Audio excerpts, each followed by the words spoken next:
Hello বন্ধুরা, আমি আরেকটা রেসিপি নিয়ে আসলাম। এটা হচ্ছে কাতলা মাছ। দেখো কাতলা মাছের পিসগুলো কি বড় বড়। তো ভেজে নিলাম, তারপর এটাকে রান্না করব আলু বেগুন সিম দিয়ে। এদিকে মশলা বেটে রেখেছি, এদিকে মাছ ভাজা হয়ে গেছে। তো ওই তেলে আমি আলুগুলো সবজিগুলো আগে ভেজে নেব।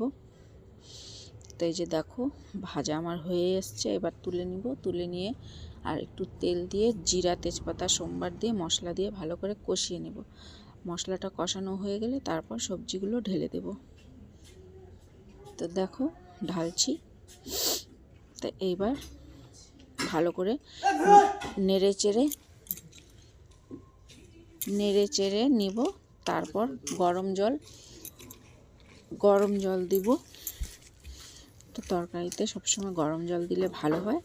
তো এই যে দেখো আমি ঝোল দিয়ে দিলাম, অল্প ঝোল দিব, মাছগুলো অল্প রয়েছে তাই।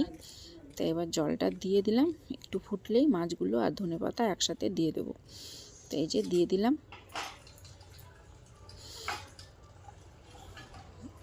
তো আমার মাছের ঝোল এখন ফুটলেই আমি নামিয়ে নেব। তো সবজিগুলো সব গলে গেছে।